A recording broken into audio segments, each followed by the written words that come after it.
Hi friends, welcome to my channel. ಇವತ್ತು ವರ್ಷಗಟ್ಟಲೆ store ಮಾಡ್ಕೋಬಹುದಾದಂಥ ಜೇನುತುಪ್ಪದಂಥ kokum ಹೇಗೆ ಮಾಡೋದು ಅಂತ ನೋಡೋಣ. ಇವಾಗಿನ ಸೆಕೆಗೆ ತಂಪಾಗಿ ಜ್ಯೂಸ್ ಮಾಡ್ಕೊಂಡು ಕುಡಿಯೋದಕ್ಕೆ ತುಂಬಾನೇ ಚೆನ್ನಾಗಿರುತ್ತೆ ಇದು. ಬನ್ನಿ ಹೇಗೆ ಮಾಡೋದು ಅಂತ ನೋಡೋಣ. ಇದನ್ನ ಮಾಡ್ಕೊಳ್ಳೋದಕ್ಕೆ ನಮಗೆ ಮೊದಲಿಗೆ ಕೋಕಮ್ ಫ್ರೂಟ್ ಬೇಕು. ಇದೇನೆ ಅದು. ಇದಕ್ಕೆ ನಾವು ಮುರುಗಲಹಣ್ಣು ಅಂತ ಹೇಳೋದು, ಕೆಲವು ಕಡೆ ಪುನರ್ಪುಳಿ ಅಂತ ಕೂಡ ಕರೀತಾರೆ. ನಿಮ್ಮ ಕಡೆ ಇದಕ್ಕೆ ಏನು ಹೇಳ್ತೀರಾ ಅಂತ ಕಮೆಂಟ್ ಮಾಡಿ. ನಾನಿಲ್ಲಿ ಸುಮಾರು ಹಣ್ಣುಗಳನ್ನ ಕಿತ್ತಿಟ್ಕೊಂಡಿದ್ದೀನಿ. ನೋಡೋಣ ಎಷ್ಟು ಚೆನ್ನಾಗಿರುತ್ತೆ ಅಂತ. ಚೆನ್ನಾಗಿರೋ ಹಣ್ಣುಗಳನ್ನ ಮಾತ್ರ ಯೂಸ್ ಮಾಡ್ಕೊಳ್ತೀನಿ. ಮತ್ತೆ ಇದಕ್ಕೆ ಚೆನ್ನಾಗಿ ಹಣ್ಣಾಗಿರ್ಬೇಕು, ಅವಾಗ್ಲೇನೆ ಕೋಕಮ್ಗೆ ಚೆನ್ನಾಗಿ ಕಲರ್ ಕೂಡ ಬರುತ್ತೆ. ಇವಾಗ ಇದನ್ನ ಕಟ್ ಮಾಡ್ಕೊಳ್ಳೋಣ. ನಮಗೆ ಇದರಲ್ಲಿ ಸಿಪ್ಪೆ ಮಾತ್ರ ಸಾಕು, ಈ ಬೀಜ ಏನೋ ಅವಶ್ಯಕತೆ ಇಲ್ಲ. ಹಾಗಾಗಿ ಬೀಜನ ತೆಗಿತಾ ಇದ್ದೀನಿ. ಮತ್ತೆ ಈ ಹಣ್ಣನ್ನ ನಾವು ಒಂಥರ ಝೀರೋ ವೇಸ್ಟ್ ಫ್ರೂಟ್ ಅಂತಾನೆ ಹೇಳ್ಬೋದು. ಇದರಲ್ಲಿ ಯಾವುದು ಕೂಡ ವೇಸ್ಟ್ ಆಗಲ್ಲ, ಎಲ್ಲಾನು ಯೂಸ್ ಮಾಡ್ಕೋಬಹುದು. ಈ ಸಿಪ್ಪೆನಲ್ಲಿ ನಾವು ಕೋಕಮ್ ಮಾಡ್ಬೋದು, ಜ್ಯೂಸ್ ಮಾಡ್ಕೋಬಹುದು. ಹಾಗೆ ತಿರ್ಲಿರುತ್ತಲ್ವಾ, ಇದನ್ನ ನಾವು ಹಾಗೇನೆ ತಿನ್ಬೋದು. ಮತ್ತೆ ಶರ್ಬತ್ ಕೂಡ ಮಾಡ್ಕೋಬಹುದು.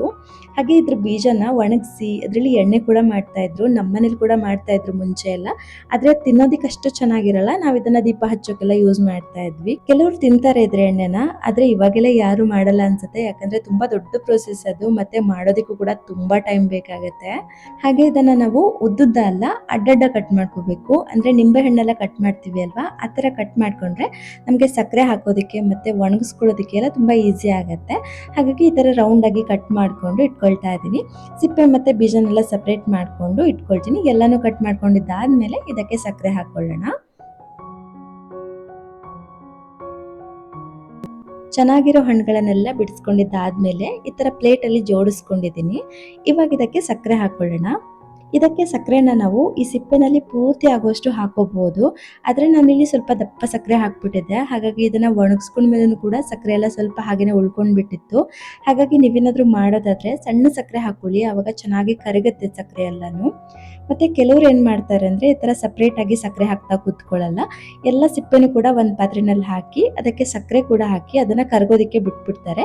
ಸಕ್ಕರೆ ಎಲ್ಲ ಪೂರ್ತಿ ಕರಗಿದ್ಮೇಲೆ ಅದನ್ನ ಶೋಧಿಸಿ ಒಣಗಿಸ್ತಾರೆ, ಅಥವಾ ಒಣಗಿಸ್ಕೊಂಡು ಶೋಧಿಸ್ತಾರೆ. ಆ ತರ ಕೂಡ ಮಾಡ್ಕೋಬಹುದು. ನಾನು ಇದನ್ನ ಮುಂಚೆಯಿಂದಾನು ಇದೇ ತರ ಮಾಡೋದು. ಹಾಗಾಗಿ ನಂಗೆ ಇದೇನೆ ಈಸಿ ಆಗುತ್ತೆ, ಮತ್ತೆ ಚೆನ್ನಾಗಿ ಕೂಡ ಆಗುತ್ತೆ. ಹಾಗಾಗಿ ಈ ತರನೇ ಮಾಡ್ತಾ ಇದ್ದೀನಿ. ಹಾಗೆ ಇದಕ್ಕೆ ನಾವು ಸಕ್ಕರೆ ಹಾಕ್ತಿದ್ದಂಗೆನೆ ಕರಗೋದಿಕ್ಕೆ ಸ್ಟಾರ್ಟ್ ಆಗ್ಬಿಡುತ್ತೆ, ಯಾಕಂದ್ರೆ ಹುಳಿ ಇರುತ್ತಲ್ವಾ. ಹಾಗಾಗಿ ಇದನ್ನ ಇವಾಗ ನಾನು ಬಿಸಿಲಲ್ಲಿ ಒಣಗೋದಕ್ಕೆ ಇಟ್ಕೊಳ್ತಾ ಇದ್ದೀನಿ. ಇದನ್ನ ನಾವು ಒಂದಿನ ಬಿಸಿಲಲ್ಲಿ ಒಣಗಿಸ್ಕೊಂಡ್ರೆ ಸಾಕು. ಚೆನ್ನಾಗಿ ಬಿಸಿಲಿತ್ತು ಅಂದ್ರೆ ನೋಡಿ ಈ ರೀತಿ ಆಗಿರುತ್ತೆ. ಒಂದೇ ಬಿಸಿಲಿಗೆ ಸಿಪ್ಪೆ ಎಲ್ಲ ಒಣಗೋಗಿದೆ, ಮತ್ತೆ ಏನ್ ರಸ ಬಿಟ್ಕೊಳ್ಳಲ್ಲ ಇದರಲ್ಲಿ. ಹಾಗಾಗಿ ಇಷ್ಟಾದ್ರೆ ಸಾಕು. ಇನ್ನ ಒಣಗಿಸೋದಿಕ್ಕೆ ಹೋದ್ರೆ ಅದು ಗಟ್ಟಿ ಆಗ್ತಾ ಬಂದ್ಬಿಡುತ್ತೆ. ಹಾಗಾಗಿ ಇಷ್ಟಾದ್ರೆ ಸಾಕಾಗತ್ತೆ. ಒಂದ್ ವೇಳೆ ಬಿಸಿಲು ಏನಾದ್ರೂ ಇಲ್ಲದೆ ಒಣಗಿಲ್ಲ ಅಂತಂದ್ರೆ ಇನ್ನ ಒಂದ್ ಬಿಸಿಲಲ್ಲಿ ಒಣಗಿಸಿ ತಗೋಬಹುದು.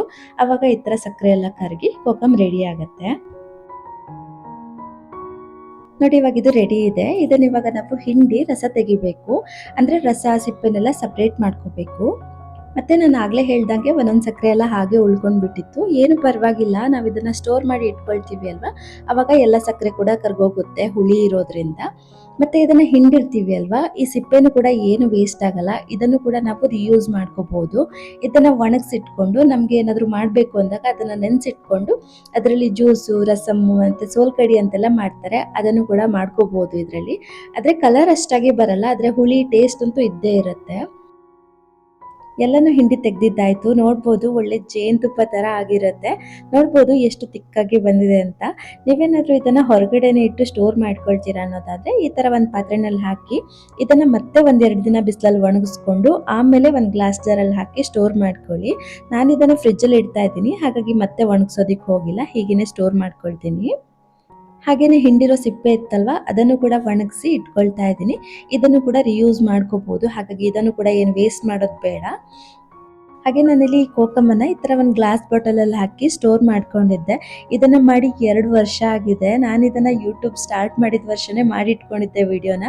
ಆದ್ರೆ ಇದನ್ನ ಅಪ್ಲೋಡ್ ಮಾಡೋ ಅಷ್ಟರಲ್ಲಿ ಇದ್ರ ಸೀಸನ್ನೇ ಮುಗ್ದೋಗ್ಬಿಟ್ಟಿತ್ತು. ಆಮೇಲೆ ಮರ್ತೇ ಬಿಟ್ಟಿದ್ದೆ ಇದಿದೆ ಅಂತ. ಬಟ್ ಇವಾಗ ಇದ್ರದ್ದು ಸೀಸನ್ ಇದೆ, ಹಾಗಾಗಿ ಇದನ್ನ ಅಪ್ಲೋಡ್ ಮಾಡ್ತಾ ಇದ್ದೀನಿ. ಮತ್ತೆ ನೋಡ್ಬೋದು ಸ್ವಲ್ಪನೂ ಹಾಳಾಗಿಲ್ಲ, ಹೆಂಗಿತ್ತೋ ಹಾಗೇನೆ ಇದೆ. ಟೇಸ್ಟ್ ಕೂಡ ಅಷ್ಟೇನೆ, ಸ್ವಲ್ಪನೂ ಚೇಂಜ್ ಆಗಿರ್ಲಿಲ್ಲ, ತುಂಬಾನೇ ಚೆನ್ನಾಗಿತ್ತು. ಇವಾಗ ಇದರಲ್ಲಿ ಜ್ಯೂಸ್ ಹೇಗೆ ಮಾಡೋದು ಅಂತ ನೋಡೋಣ. ಜ್ಯೂಸ್ ಮಾಡ್ಕೊಳ್ಳೋದಕ್ಕೆ ನಾನಿಲ್ಲಿ ಒಂದು 4 ಟೇಬಲ್ ಸ್ಪೂನ್ ಆಗುವಷ್ಟು ಕೋಕಮ್ ಹಾಕಿದ್ದೀನಿ. ಹಾಗೆ ಇದಕ್ಕೆ ಒಂದು ದೊಡ್ಡ ಗ್ಲಾಸಲ್ಲಿ 2 ಗ್ಲಾಸ್ ಆಗುವಷ್ಟು ನೀರು ಸೇರಿಸ್ಕೊಂಡಿದ್ದೀನಿ. ನಂತರ ಇದಕ್ಕೆ ನಾನಿಲ್ಲಿ ಸಕ್ಕರೆ ಹಾಕ್ಕೊಳ್ತಾ ಇದ್ದೀನಿ. ಇಷ್ಟೊಂದು ಸಕ್ಕರೆ ಹಾಕಿದ ಮೇಲೂ ಕೂಡ ಇವಾಗ ಏನಕ್ಕೆ ಸಕ್ಕರೆ ಅಂತ ಅನ್ಕೋಬಹುದು. ಆದರೆ ನಾವು ಇದಕ್ಕೆ ಸಿಹಿ ಆಗುವಷ್ಟು ಕೋಕಮ್ ಹಾಕ್ಬಿಟ್ರೆ ತುಂಬ ಹುಳಿ ಆಗುತ್ತೆ. ಹಾಗಾಗಿ ನಾನಿಲ್ಲಿ ಸ್ವಲ್ಪ ಕೋಕಮ್ ಹಾಕಿ ಸಕ್ಕರೆ ಕೂಡ ಹಾಕಿ ಮಿಕ್ಸ್ ಮಾಡ್ಕೊಂಡಿದ್ದೀನಿ. ನಂತರ ಇದಕ್ಕೆ ನಾನಿಲ್ಲಿ ನೆನೆಸಿಟ್ಕೊಂಡಿರೋ ಸಬ್ಜಾ ಸೀಡ್ಸ್ ಹಾಕೊಳ್ತಾ ಇದ್ದೀನಿ. ಇದು ಆಪ್ಷನಲ್ಲು, ಆದರೆ ಹಾಕಿದ್ರೆ ಚೆನ್ನಾಗಿರುತ್ತೆ. ಹಾಗೆ ಇದಕ್ಕೆ ಸ್ವಲ್ಪ ಐಸ್ ಕ್ಯೂಬ್ಸ್ ಕೂಡ ಹಾಕೊಂಡ್ಬಿಡೋಣ. ಈ ಬಿಸಿಲಿಗೆ ತಂಪಾಗಿ ಕುಡಿಯೋದಕ್ಕೆ ತುಂಬಾನೇ ಚೆನ್ನಾಗಿರುತ್ತೆ ಇದು. ನಿಮ್ಗೇನಾದ್ರೂ ಕೋಕಮ್ ಫ್ರೂಟ್ ಸಿಕ್ಕಿದ್ರೆ ಖಂಡಿತ ಇದನ್ನ ಮಾಡಿಟ್ಕೊಳ್ಳಿ, ವರ್ಷಗಟ್ಟಲೆ ಸ್ಟೋರ್ ಮಾಡ್ಕೋಬಹುದು. ಹಾಗೆ ನಿಮಗೂ ಕೂಡ ಈ ವಿಡಿಯೋ ಇಷ್ಟ ಆಯ್ತು ಅಂತ ಅನ್ಕೊಳ್ತೀನಿ. ನಿಮ್ಗೇನಾದ್ರೂ ಈ ವಿಡಿಯೋ ಇಷ್ಟ ಆಗಿದ್ರೆ ಪ್ಲೀಸ್ ಒಂದು ಲೈಕ್ ಮಾಡಿ, ಶೇರ್ ಮಾಡಿ, ಸಬ್ಸ್ಕ್ರೈಬ್ ಮಾಡ್ಕೊಳ್ಳಿ ಅಂತ ಹೇಳ್ತಾ ಸಿಗೋಣ ಮುಂದಿನ ವಿಡಿಯೋದಲ್ಲಿ. Thanks for watching.